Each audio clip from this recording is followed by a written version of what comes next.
അങ്ങനെ വളരെ രസകരമായ ദിവസങ്ങൾ മുന്നോട്ട് പോയിക്കൊണ്ടിരിക്കുന്നു. വേനൽക്കാലം കഴിഞ്ഞു, മഴക്കാലമായി. അപ്പോൾ കാലാവസ്ഥാ വ്യതിയാനം നമ്മുടെ ജീവിതത്തിൻ്റെ ഭാഗമാണ്. അത് 4 സീസൺസ് ഉള്ളൊരു സംസ്ഥാനത്താണ് നമ്മൾ ജീവിക്കുന്നത്. അതായത് കേരളത്തിൽ സാധാരണയായിട്ട് 4 തരം സീസൺ മാറി മാറി വരുന്നതാണ്. മഞ്ഞുകാലം എന്ന് പറയുമ്പോൾ നമുക്ക് മഞ്ഞൊന്നും പെയ്യാറില്ല, എങ്കിലും നമുക്ക് മിസ്റ്റി ആയിട്ടുള്ള ദിവസങ്ങളൊക്കെ ഉണ്ടാവുമല്ലോ. അപ്പോൾ ഇനിയുള്ള ദിവസങ്ങൾ വളരെ നല്ലതാണ്. കാര്യം ഇനി ചിങ്ങമൊക്കെ വരാൻ പോകുന്നു, അങ്ങനെയല്ല. അപ്പോൾ ഇതൊക്കെ നമ്മുടെ കൃഷിക്കാര്യങ്ങൾ അതെല്ലാം ഇനി അങ്ങോട്ടുള്ള ദിവസങ്ങൾ വേനൽ കഴിഞ്ഞ് വീണ്ടും നമ്മുടെ പാടശേഖരങ്ങളൊക്കെ പൂത്തുലയുന്ന ദിവസങ്ങൾ ആലോചിച്ച് നോക്കൂ അല്ലേ. നല്ല കളർഫുള്ളല്ലേ നമ്മുടെ ചുറ്റുമുള്ള കാഴ്ചകൾ ഇനി നമുക്ക് കിട്ടാൻ പോകുന്നത്. അപ്പോൾ ഇങ്ങനെ മഴയെ ആശ്രയിച്ച് ജീവിക്കുന്ന കുറേ മനുഷ്യരും അല്ലേ, ഇങ്ങനെ ഒരു ജീവിതം. അപ്പോൾ ഇപ്പോൾ നമ്മുടെ ഭക്ഷണ സംസ്കാരവും എല്ലാം തന്നെ നമ്മുടെ ക്ലൈമാറ്റിക് കണ്ടീഷൻസിനെ ആശ്രയിച്ച് തന്നെയാണ് ഇരിക്കുന്നത്. അപ്പോൾ മഴക്കാലമാകുമ്പോൾ ഒരു പ്രത്യേക ഭക്ഷണ രീതി, ഈ കർക്കിടക മാസം ആകുമ്പോൾ ഒരു രീതി, കാര്യം നമ്മുടെ ആരോഗ്യം സംരക്ഷിക്കാനുള്ള രീതിയിൽ ദഹനത്തിന് പറ്റിയ ഭക്ഷണം കഴിക്കുക, ഇങ്ങനെ ഒരുപാട് കാര്യങ്ങളൊക്കെ ഇല്ലേ. അതുപോലെ ഈ മഴക്കാലത്ത് നല്ല സ്പൈസി ആയിട്ടുള്ള ഭക്ഷണം കഴിക്കാം, നല്ല ചൂടായിട്ടുള്ള ഭക്ഷണം കഴിക്കാം. ഇതൊക്കെ ഒരു പ്രത്യേകതയാണ്. നല്ല ചൂട് ഭക്ഷണം കഴിക്കുക, നല്ല സ്പൈസി ഫുഡ് കഴിക്കുക, ഇച്ചിരി എരിവും പുളിയൊക്കെ ഉള്ള കാര്യങ്ങൾ കഴിക്കുക, അങ്ങനത്തെ ഒരു സമയമാണ്. അതുകൊണ്ട് തന്നെ ഞാൻ ഇത്രയും ആമുഖം പറഞ്ഞപ്പോൾ നിങ്ങൾക്ക് മനസ്സിലായില്ലേ, ഞാൻ ഏതാണ്ട് ഒരു സ്പൈസി കാര്യമായിട്ടാണ് വരുന്നത്. ഒരു സ്പൈസി ഒരു റൈസാണ് ഞാൻ കൊണ്ടുവരുന്നത്. അതായത് നമുക്കിപ്പോൾ തൈര് സാദം ഉണ്ട്, പല രീതിയിൽ നമ്മൾ സാമ്പാർ സാദം ഉണ്ടാക്കി കഴിക്കും. അതുപോലെ ഒരു രസം കൊണ്ടുള്ളൊരു സാദം, രസം സാദം അല്ലെങ്കിൽ രസം റൈസ് എന്ന് തന്നെ പറയാം. അപ്പോൾ ഒരു രസം പ്രത്യേകിച്ച് ഉണ്ടാക്കുന്നില്ല, റൈസും പ്രത്യേകിച്ച് ഉണ്ടാക്കുന്നില്ല, ഇതെല്ലാം കൂടി ചേർന്ന് നമുക്ക് കുക്കറിൽ വെച്ചിട്ട് അങ്ങോട്ട് ചെയ്താൽ എല്ലാം ചേർന്നൊരു 1 പോട്ട് ഡിഷായിട്ട് മാറും. എളുപ്പത്തിൽ ചെയ്യാം. ഇപ്പോൾ തൈര് സാദമാണെങ്കിലും എളുപ്പമാണ്, സാമ്പാർ സാദമാണെങ്കിലും എളുപ്പമാണ്. അതുപോലെ എളുപ്പമുള്ളൊരു കാര്യമാണ് നമ്മുടെ രസം സാദം അഥവാ രസം ചോറ്. അപ്പോൾ രസച്ചോറിന് വേണ്ടിയിട്ടുള്ള കാര്യങ്ങളൊക്കെ ഇവിടെ റെഡിയാണ്. ഞാനിവിടെ പൊന്നിയരിയിലാണ് ഇത് ചെയ്യാൻ പോകുന്നത്. ഓക്കെ, അപ്പോൾ എന്തായാലും ചേരുവകളൊക്കെ എടുത്ത് വെച്ചിട്ടുണ്ട്. എങ്ങനെയാണ് ഈ രസം സാദം ഉണ്ടാക്കുന്നത് നോക്കാം. ഇനി വേണ്ട ചേരുവകൾ എന്തൊക്കെയാണെന്ന് നോക്കാം. പൊന്നിയരി അല്ലെങ്കിൽ നല്ല ഇനം പച്ചരി 1 കപ്പ്, തോരൻ പരിപ്പ് 1/4 കപ്പ്, സവാള 1 എണ്ണം ചെറുതായി അരിഞ്ഞത്, ടൊമാറ്റോ 3 വലുത് ചെറുതായിട്ട് അരിഞ്ഞത്, പച്ചമുളക് 2 എണ്ണം 2ആയിട്ട് മുറിച്ചത്. ഇനി ചതച്ച മസാലയ്ക്ക് വേണ്ട കാര്യങ്ങൾ: വെളുത്തുള്ളി 8 മുതൽ 10 എണ്ണം ചതച്ചെടുത്തത്, ഇഞ്ചി 1 ചതുര കഷ്ണം ചതച്ചത്, കുരുമുളക് 1 ടേബിൾ സ്പൂൺ ചതച്ചത്, കൊച്ചുള്ളി 6 മുതൽ 8 എണ്ണം വരെ ചതച്ചെടുക്കാം. കടകളിൽ പാക്കറ്റിൽ വാങ്ങാൻ കിട്ടുന്ന രസം പൗഡർ അഥവാ രസപ്പൊടി 1 ടേബിൾ സ്പൂൺ, ഉപ്പ് ആവശ്യത്തിന്, മല്ലിയില അരിഞ്ഞത് ആവശ്യത്തിന്. ഇനി താളിക്കാൻ വേണ്ട ചേരുവകൾ: നെയ്യ് 1.5 ടേബിൾ സ്പൂൺ, വെളിച്ചെണ്ണ 1 ടേബിൾ സ്പൂൺ, കടുക് 1 ടീസ്പൂൺ, വറ്റൽമുളക് 4, 5, 6 എണ്ണം എടുക്കാം, കറിവേപ്പില ആവശ്യാനുസരണം, പഞ്ചസാര 1 ടീസ്പൂൺ. അപ്പോൾ കുക്കറാണ് ഇന്നത്തെ തരം. അപ്പോൾ കുക്കർ എടുത്ത് വെച്ചിട്ടുണ്ട്. ഇനി ഏത് തരം അരിയിൽ വേണമെങ്കിലും നമുക്കിത് ഉണ്ടാക്കാം. പച്ചരിയിൽ ഉണ്ടാക്കാം, നല്ല പെട്ടെന്ന് വേകുന്ന നല്ല ഇനം പച്ചരി, അല്ലെങ്കിൽ പൊന്നിയരി നല്ല സോഫ്റ്റ് ആയിട്ടുള്ള റൈസാണ്, ചെറിയ അരി. അത് ചോറായിട്ട് കഴിക്കാനും നല്ലതാണ്. നന്നായിട്ട് വേവിച്ച് കഴിഞ്ഞാൽ നല്ലൊരു സാദമാക്കി നമുക്ക് കഴിക്കാം. ഇത് ഇച്ചിരി വേവിച്ച് തന്നെ നമുക്ക് ചെയ്യാം. അത്യാവശ്യം നല്ല ഒരു സാമ്പാർ സാദമൊക്കെ പോലെ നല്ല കുഴഞ്ഞ രീതിയിൽ തന്നെ ചെയ്യുന്നതിൽ തെറ്റില്ല. അങ്ങനെയും ചെയ്യാം. അത്രയും വേകണ്ടെന്നുണ്ടെങ്കിൽ കുറച്ചുകൂടെ നേരത്തെ കുക്കർ ഓഫ് ചെയ്താൽ മതി. ഇതിപ്പോൾ 1 കപ്പ് പൊന്നിയരിയാണ് കഴുകി വൃത്തിയാക്കി എടുത്തിരിക്കുന്നത്. അത് ആദ്യം കുക്കറിലേക്ക് മാറ്റുന്നു. അങ്ങനെ 1 കപ്പ് അരി നമ്മൾ പൊന്നിയരി കഴുകി വൃത്തിയാക്കിയത്. അതിൻ്റെ കൂടെ ഇതൊരു 1/4 കപ്പ് സാമ്പാർ പരിപ്പ് അഥവാ തോരൻ പരിപ്പ്, 1/4 കപ്പ് എന്ന് പറയുമ്പോൾ ഒരു 3 ടേബിൾ സ്പൂൺ, അതും കഴുകി വൃത്തിയാക്കി എടുത്തത്, അതും കൂടി ചേർക്കാം. ചിലരെല്ലാം രസത്തിൽ പരിപ്പ് വേവിച്ച വെള്ളം ചേർക്കും, നല്ലതാണ്. അങ്ങനെ ആ വെള്ളവും കൂടി ചേർത്തേണ്ട പല ടൈപ്പ് ഓഫ് രസമുണ്ടല്ലോ നമുക്ക് ചുറ്റും. പുളി കൊണ്ടുള്ള രസമുണ്ട്, പിന്നെ നാരങ്ങ രസമുണ്ട്, പച്ചമാങ്ങ രസമുണ്ട്, നമ്മൾ തന്നെ ഉണ്ടാക്കിയിട്ടുണ്ടല്ലോ. പിന്നെ അതുപോലെ ടൊമാറ്റോ മാത്രമുള്ള രസമുണ്ട്, ഇഷ്ടംപോലെ രസം അവൈലബിളാണ്. അപ്പോൾ അതിൻ്റെ എല്ലാത്തിൻ്റെയും കൂടി ഒരു മിക്സ് ആൻഡ് മാച്ച് നമുക്ക് വേണമെങ്കിൽ പറയാം. ഞാനിപ്പോൾ ഉണ്ടാക്കാൻ പോണ കാര്യം ഇതൊരു 3 വലിയ ടൊമാറ്റോ ഇങ്ങനെ സ്ക്വയർ പീസസ് ആയിട്ട് കുറച്ച്, 3 വലുത്, ചെറുതാണെങ്കിൽ ഒരു 4 എണ്ണം എടുക്കാം, 4, 5 എടുക്കാം ചെറുതാണ്. മീഡിയം സൈസ് ആണെങ്കിലും കുഴപ്പമില്ല, 4 എണ്ണം എടുക്കാം. പിന്നെ ഇതിനകത്തേക്ക് ഒരു സവാള ചെറുതായിട്ട് ഇങ്ങനെ അരിയുക. ഇതൊന്നും വഴറ്റിയല്ല കേട്ടോ ചേർക്കുന്നത്, എല്ലാം നമ്മൾ ഡയറക്റ്റായിട്ട് ചേർക്കുകയാണ്. പിന്നെ ഒരു ചെറിയ ഉണ്ട വെളുത്തുള്ളി, അതിപ്പോൾ ചതച്ചെടുത്തപ്പോൾ ഒരു ടേബിൾ സ്പൂൺ നിറച്ചുണ്ട്. ഒരു ചെറിയ ഉണ്ടായിരുന്നു, കുഞ്ഞു വലിയ അല്ലിയല്ല, നാടൻ ഗാർലിക്. ചൈന വെളുത്തുള്ളി ആണെങ്കിൽ കുറച്ചുകൂടെ വലുതായിരിക്കും, കൂടുതൽ ക്വാണ്ടിറ്റി വരും. ചതച്ച് കഴിയുമ്പോൾ 2 ടേബിൾ സ്പൂൺ വരും. അതാണെങ്കിലും കുഴപ്പമില്ല. ഇതിന് കുറച്ച് ഫ്ലേവർ കൂടുതലാണ് നാടനാകുമ്പോൾ, അതുകൊണ്ട് 1 ടേബിൾ സ്പൂൺ മതിയാകും. പിന്നെ നല്ല മുഴുവൻ കുരുമുളക് ചതച്ചെടുത്തതാണ്. അത് ഏകദേശം ഒരു ടേബിൾ സ്പൂൺ വരെ ചേർക്കാം. എരിവൊക്കെ ഓരോരുത്തരുടെ ഇഷ്ടമാണ്. ഇത് ഞാൻ ഇച്ചിരി സ്പൈസി ആയിട്ടാണ് ചെയ്യുന്നത്. ഇത്രയും വേണ്ടാന്നുണ്ടെങ്കിൽ 1 ടേബിൾ സ്പൂൺ എന്നുള്ള 1 ടീസ്പൂൺ ചേർത്താലും മതി. പിന്നെ 2 പച്ചമുളക്, അധികം എരിവില്ലാത്തതാണ്. ഒരുപാട് എരിവുള്ളതാണെങ്കിൽ ഒരെണ്ണം ചേർത്താൽ മതി. പിന്നെ ഒരു 4-5-6 കൊച്ചുള്ളി, ഒരു 6 ഉണ്ടായിരുന്നു, വലുതായിരുന്നു. അതും ചതച്ചത് ഒരു 2.5-3 ടേബിൾ സ്പൂൺ എന്ന് വെച്ചോളൂ. ഒരു 3 ടേബിൾ സ്പൂൺ കൊച്ചുള്ളി ചതച്ചതും. ഇനി ഇഞ്ചി ഒരു ചെറിയ കഷ്ണം ചതച്ചത്, അത് ഒരു 1/2 ടേബിൾ സ്പൂൺ ഉണ്ടാകും. ഇനി ഇച്ചിരി മഞ്ഞൾപ്പൊടി, ഒരു 1/2 ടീസ്പൂൺ മഞ്ഞൾപ്പൊടി ചേർത്ത് കൊടുക്കാം. ഇനി ഇച്ചിരി ഉപ്പ് ചേർക്കാം. ഉപ്പൊക്കെ നമുക്ക് അവസാനം ചേർക്കാം, എങ്കിൽ ഇപ്പോൾ ഒരു ടീസ്പൂൺ ഉപ്പ് ചേർക്കാം. കുറച്ച് മല്ലിയില. ഇനി നമുക്കൊരു റെഡിമെയ്ഡ് സാധനം ചേർക്കാൻ പോവുകയാണ് ഞാൻ. രസം പൗഡർ എന്ന് പറഞ്ഞാൽ ഇപ്പോൾ സാമ്പാർ പൗഡർ, രസം പൗഡർ എന്നൊക്കെ വാങ്ങാം, ചില്ലി പൗഡറൊക്കെ വാങ്ങാൻ കിട്ടില്ലേ പാക്കറ്റിൽ. നല്ലൊരു ബ്രാൻഡിൽ കണ്ടുപിടിക്കുക. നല്ല ബ്രാൻഡെന്ന് പറയുമ്പോൾ പല ബ്രാൻഡ്സിലും ഇതൊക്കെ ഇറങ്ങുന്നുണ്ട്. നിങ്ങൾക്ക് ഉപയോഗിച്ച് ശീലമുള്ളവർക്ക് അറിയാൻ പറ്റും ഏറ്റവും നല്ല ബ്രാൻഡ് ഏതാണ്, ഏറ്റവും ടേസ്റ്റുള്ള രസപ്പൊടി ഏതിൽ കിട്ടുക. അപ്പോൾ ഇത് രസപ്പൊടി എന്ന് പറഞ്ഞ് വാങ്ങാൻ കിട്ടുന്നത് തന്നെയാണ്, അതിൽ നിന്ന് വാങ്ങിയതാണ്. ഓക്കെ, അല്ലാണ്ട് ഞാൻ മല്ലിപ്പൊടി അങ്ങനെ ഒരു പരിപാടിയില്ല കേട്ടോ. രസപ്പൊടി ഇപ്പോൾ അത് ഒരുപാടൊന്നും ചേർക്കുന്നില്ല, 1 ടേബിൾ സ്പൂൺ മാത്രം മതി. അത്യാവശ്യം കാര്യങ്ങളെല്ലാം സെറ്റായി കഴിഞ്ഞു. ഇനി ഇതിൽ ടൊമാറ്റോ ചേർത്തിട്ടുണ്ട്, എങ്കിലും ഒരു നെല്ലിക്ക വലുപ്പത്തിൽ പുളിയെടുത്ത് വാളംപുളി ഞാൻ വെള്ളത്തിലിട്ടിരുന്നു. അപ്പോൾ എന്തായാലും നമ്മൾ കുക്കർ അടയ്ക്കുന്നതിന് മുമ്പ് ഞാൻ ഈ ഒരു കാര്യം കൂടെ ചെയ്ത് വയ്ക്കുന്നേ ഉള്ളൂ. അതിപ്പോൾ ഞാൻ ഒഴിക്കുന്നില്ല, അത് ലാസ്റ്റേ ഒഴിക്കുള്ളൂ. അപ്പോൾ ഇതാണ് എന്താ പറയണ്ടേ, ഒരു ചെറിയ നാരങ്ങ വലിപ്പം അല്ലെങ്കിൽ ഒരു വലിയ നെല്ലിക്കയുടെ വലിപ്പത്തിൽ പുളി ഇങ്ങനെ പിഴിഞ്ഞ് റെഡിയാക്കി വെക്കാം. ഇതിൽ ആവശ്യാനുസരണം നമുക്ക് ലാസ്റ്റ് നമ്മൾ ഈ ടൊമാറ്റോ എല്ലാം ഇതിൻ്റെ കൂടെ ചേർന്ന് വരുമ്പോൾ എത്ര പുളി കിട്ടി അത് കഴിഞ്ഞിട്ട് ചേർക്കാനായിട്ട് മാറ്റി വയ്ക്കാം. അപ്പോൾ ഇപ്പോൾ പ്രധാന കാര്യങ്ങളെല്ലാം ചേർത്ത് കഴിഞ്ഞു. നോക്കിയേ, എല്ലാം കൂടി ചേർത്തിട്ടൊരു കറക്കൽ.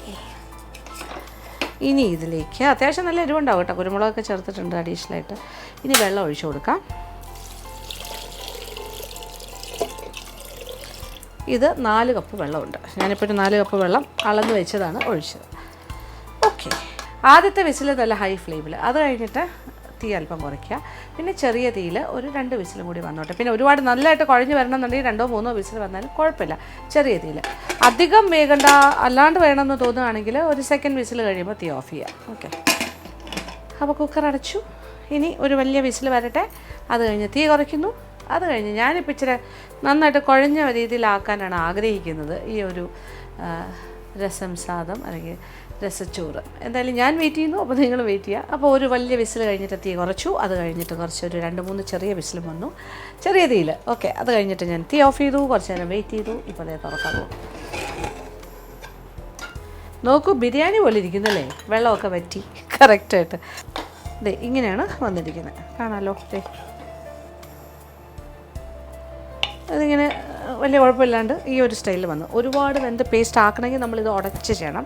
അതിന് പകരം നമ്മൾ എന്താ ചെയ്യാൻ പോണേ, ഇത് തിളച്ച വെള്ളം, ഇതൊരു 2 കപ്പുണ്ട്, ഒഴിച്ചിട്ട് ഇത് നമുക്കൊരു രസപ്പാകം ആക്കണ്ടേ, ബാക്കിയും കൂടി ഒഴിക്കാം.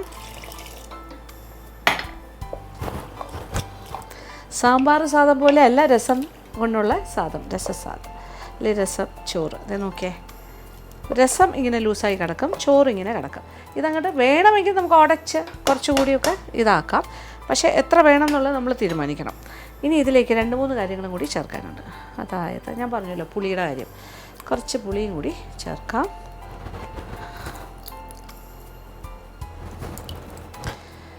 ഇനി ഞാൻ ഉണ്ടത്തവി എടുക്കാൻ പോളൂ. നോക്കിക്കോളൂ, പുളിയും കൂടി ചേർത്തു. ഇനി അടുപ്പ് വീണ്ടും ഒന്ന് കത്തിച്ചു കൊടുക്കാം. പിന്നെ ഇനി ഉപ്പ് കുറച്ചുകൂടി വേണം, ഞാൻ ഉപ്പ് നോക്കിയായിരുന്നു, കുറവാണ്. ഇനി ഒരല്പം പഞ്ചസാരയും കൂടി ചേർക്കണം, 1 ടീസ്പൂൺ പഞ്ചസാരയും കൂടി ചേർക്കാം. അപ്പോൾ എല്ലാം ഒന്ന് ബാലൻസ് ആകും. പുളി, എരിവ്, അത്യാവശ്യം നല്ല എരിവുണ്ട്, 1 ടീസ്പൂൺ. നോക്കേ, അപ്പോൾ ഇങ്ങനെ ഒരു ചാറ് പോലെ ഇതാണ് പാകം. അപ്പോൾ കഷ്ണങ്ങളൊക്കെ ഒട്ടഞ്ഞ് അങ്ങനെയല്ല, നമ്മുടെ അരിയൊക്കെ കണ്ടോ നല്ല വന്നിട്ടുണ്ട്, പക്ഷേ ഞാൻ മാഷ് ചെയ്തെടുക്കുന്നില്ല, ഇങ്ങനെ കിടക്കുന്നത് തന്നെയാണ് അതിൻ്റെ ഒരു ഭംഗി. മാഷായി കഴിഞ്ഞാൽ പിന്നെ ഒരു സാമ്പാർ സ്റ്റൈലായി പോകും, വേണ്ട. അപ്പം പരിപ്പ് വളരെ കുറച്ചാണ് ചേർത്ത്, അത് ഇതിനകത്തേക്ക് യോജിച്ച് കഴിഞ്ഞു, അറിയേയില്ല. ഇനി ഇതിലേക്ക് ബാക്കിയിരിക്കുന്ന മല്ലിയില നിറച്ചിടാം. പുളി ഞാൻ വീണ്ടും കുറച്ചുകൂടി ഇതിനകത്തേക്ക് ഒഴിക്കുന്നു. അതും എല്ലാം ഓക്കെയാണ്. അപ്പോൾ ഒരു വലിയ നെല്ലിക്കയുടെ വലിപ്പം എന്ന് തന്നെ പറയാം. അത്രയും പുളി നമ്മൾ നോക്കിയിട്ട് ആവശ്യാനുസരണം ചേർത്താൽ മതി. അപ്പോൾ സംഗതി റെഡി ആയി കഴിഞ്ഞു. നമ്മുടെ രസം ചോറ് അല്ലെങ്കിൽ രസച്ചോറ് അല്ലെങ്കിൽ രസം സാദം. ഇനി ഒരു താളിപ്പും കൂടി ഉണ്ട്. അപ്പോൾ ഇത് നല്ലതായിട്ട് തള വന്നു കഴിഞ്ഞു. ഇനി ഞാൻ അങ്ങോട്ടും ഇങ്ങോട്ടും മാറ്റാൻ പോകുന്നു. ഇവിടുത്തെ അടുപ്പ് ഓഫാണ്. ഇനി ഇതിലേക്ക് കുറച്ച് വെളിച്ചെണ്ണയും കുറച്ച് നെയ്യും കൂടി ചേർത്തൊന്ന് താളിച്ചാലോ. വെറുതെ വെളിച്ചെണ്ണയിലും താളിക്കാം, പക്ഷേ ഒരല്പം നെയ്യും കൂടി ചേർത്ത് താളിച്ചാൽ അത് കുറച്ചുകൂടി സ്വാദായിരിക്കും. ഇവിടെ ഇപ്പോൾ നമുക്ക് എന്തായാലും മിൽക്കി മിസ്റ്റിൻ്റെ നല്ല പശുവിൻ നെയ്യ് ഉണ്ട്. അതുകൊണ്ട് എനിക്ക് കുറച്ചുകൂടി എളുപ്പമായി. ഞാൻ വിചാരിച്ചപ്പോൾ നെയ്യ് ചേർത്ത് തന്നെ താളിക്കാം. 1 ടേബിൾ സ്പൂൺ, ഏകദേശം ഒരു 1.5 ടേബിൾ സ്പൂൺ എടുത്തു. വെളിച്ചെണ്ണ വേണം നിർബന്ധമില്ല, പ്യുവർ ഗീയിലും നമുക്ക് ചെയ്യാം. പക്ഷെ അതൊരു പ്രത്യേക മണവും രുചിയൊക്കെ ആയിരിക്കും ഇത് ഒറ്റയ്ക്ക് ചെയ്യുകയാണെങ്കിലും. വേണമെങ്കിൽ ഒരല്പം വെളിച്ചെണ്ണ കൂടി ഒഴിക്കും. കുറച്ച് ഇരിക്കട്ടെ, ഒരു സന്തോഷത്തിന് ഇച്ചിരി വെളിച്ചെണ്ണയും കൂടി ഒഴിച്ചു. ഇനി എണ്ണ നല്ല ചൂടായിട്ട് കടുക്, പച്ചമുളക്, കറിവേപ്പില ധാരാളം ഇട്ട് താളിച്ച് അതിനകത്തേക്ക് ഇടാം. പിന്നെ താളിപ്പിന് വേണമെങ്കിൽ നമുക്ക് ഉഴുന്ന് പരിപ്പിടാം, കടലപ്പരിപ്പിടാം, അങ്ങനത്തെ കാര്യങ്ങളൊക്കെ ഇടാം. പിന്നെ വേണമെന്നുണ്ടെങ്കിൽ കപ്പലണ്ടി ഇടാം, അണ്ടിപ്പരിപ്പിടാം. ഇങ്ങനത്തെ എക്സ്ട്രാസ് ഇട്ട് നമുക്ക് കുറച്ചുകൂടെ റിച്ച് ആക്കാം വേണമെങ്കിൽ. പക്ഷെ ഞാൻ അതൊന്നും ചെയ്യുന്നില്ല, സിമ്പിൾ താളിപ്പ് അത്രേ ഉള്ളൂ. കടുകെല്ലാം പൊട്ടിത്തുടങ്ങി. ഇനി വറ്റൽമുളക് കുറച്ച് കൂടുതൽ എടുക്കുന്നു, 4-5 എണ്ണം ഉണ്ട്. ധാരാളം കറിവേപ്പില. ഇവിടെ എന്താ മണം, നെയ്യുടെ മണം, over powering smell of ghee. നല്ല ശുദ്ധമായ പശുവിൻ നെയ്യിൻ്റെ മണം. ഒരല്പം വെളിച്ചെണ്ണയും കൂടി നമ്മളൊരു ഒരു ബാലൻസിങ്ങിന് ചേർത്തിട്ടുണ്ട് കേട്ടോ. ആ നെയ്യുടെ മണവും കുറച്ചൊരു വെളിച്ചെണ്ണയുടെ മണവും കൂടി വരുമ്പോൾ അത് വേറെ ലെവലായിട്ട് മാറും. ചൂടോടുകൂടി തന്നെ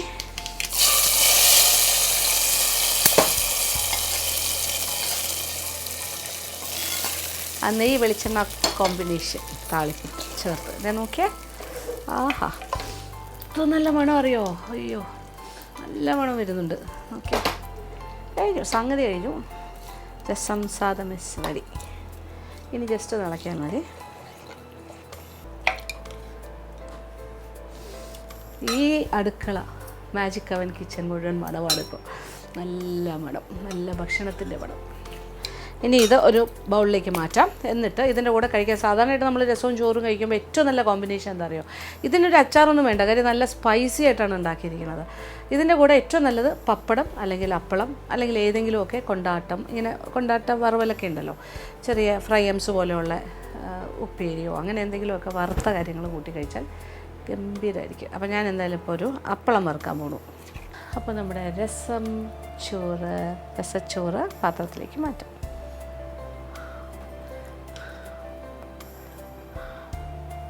ഇതിങ്ങനെ സ്പൂൺ വെച്ച് ഇങ്ങനെ കോരി കോരി കുടിക്കാൻ പറ്റും, അത്ര ടേസ്റ്റാണ്. ആ ഒരു ടെക്സ്ചറാണ്.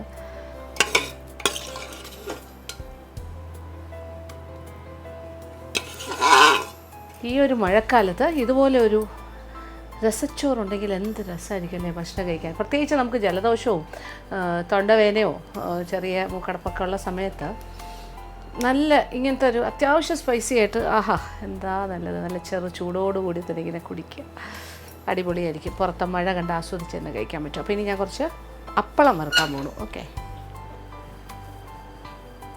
നമ്മുടെ അപ്പളം അല്ലെങ്കിൽ പപ്പടം ഇങ്ങനത്തെ കാര്യങ്ങളൊക്കെ വറുക്കാനായിട്ട് ഞാനിപ്പോൾ ഒരു ചീനച്ചട്ടി എടുത്തു. അപ്പോൾ ചട്ടി ചൂടായി. ഇനി കുറച്ച് എണ്ണ ഒഴിക്കാം വറുക്കാനായിട്ട്. ഞാൻ ആക്ച്വലി പറഞ്ഞാൽ അപ്പളം വാങ്ങാനാണ് ആളെ വിട്ടത്. അപ്പളം എന്ന് പറഞ്ഞ് വാങ്ങിക്കൊണ്ട് വന്നു. ആ കവറിൻ്റെ പാക്കറ്റിൽ എഴുതിയിരിക്കുന്നത് അപ്പളം എന്നാണ്. പക്ഷേ ഇത് അപ്പളം ഒരു ടിപ്പിക്കൽ അപ്പളമല്ല. അപ്പളം എന്ന് പറഞ്ഞാൽ വ്യത്യാസമാണ്. അതിങ്ങനെ കാണുമ്പോൾ തന്നെ അതിങ്ങനെ ചെക്സ് പോലെ ആ ഒരു പായുടെ പാറ്റേൺ ഉണ്ടാകും. ഇത് പപ്പടം വേറെ സ്റ്റൈൽ, അങ്ങനെ ഭയങ്കരമായിട്ട് പൊള്ളി വരാത്ത ടൈപ്പ് പപ്പടമാണ് തോന്നുന്നു. എന്തായാലും നമ്മുടെ കയ്യിലിപ്പോൾ ഉള്ള കാര്യം വെച്ചിട്ട് നമുക്ക് കാര്യങ്ങൾ ചെയ്യാം. ഇനി എണ്ണ ചൂടായി. ഞാനിത് കൊച്ചു പീസസ് ആയിട്ട് ഇങ്ങനെ മുറിച്ചിട്ടുണ്ട്. ഇതുപോലെ വറുത്ത് കോരാം. ഈ ഒരു പാറ്റേൺ ചെയ്യുന്നതായിരിക്കും കുറച്ച് ഭംഗി.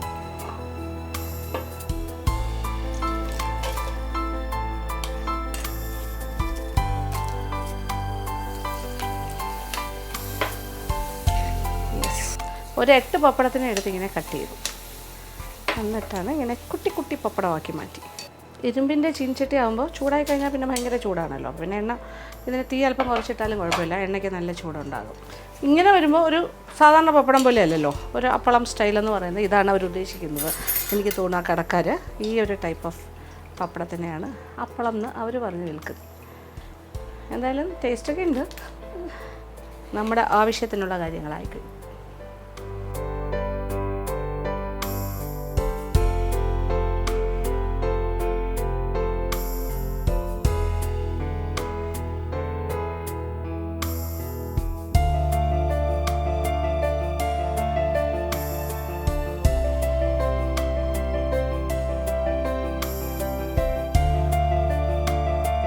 അങ്ങനെ നല്ല സ്വാദിഷ്ടമായ മണവും രുചിയും ഒക്കെ ഉള്ള രസ റൈസ് അല്ലെങ്കിൽ രസച്ചോറ് ഇവിടെ റെഡി ആയിക്കഴിഞ്ഞ് രസസാദം എന്ന് പറയാം.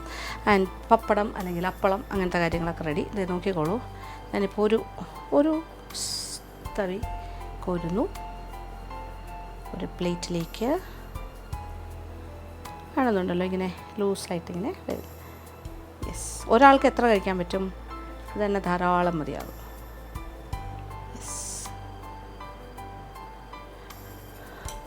അല്ലെങ്കിൽ ഇച്ചിരി കൂടെ ആയാലും കുഴപ്പമില്ല. അങ്ങനെ അതിനോടൊപ്പം അപ്പളവും കൂടി ചേർത്ത് കഴിച്ച് നോക്കൂ, എന്തായിരിക്കും രുചി. വർണ്ണിക്കാൻ പറ്റില്ല ഈ രുചിയെക്കുറിച്ച്, അത്ര ഗംഭീരമാണ്. അലങ്കാരം പോലെയായി. ഇനി എന്താ വേണ്ടേ? ഇനി കഴിച്ചാൽ മാത്രം മതി. ഇത് കൈ കൊണ്ട് കഴിക്കാം, സ്പൂൺ വെച്ച് കഴിക്കാം. അങ്ങനെ സ്പൂൺ വെച്ച് കഴിക്കുമ്പോൾ ഇത് ഇങ്ങനെ ഉടയ്ക്കാൻ പാടായിരിക്കും.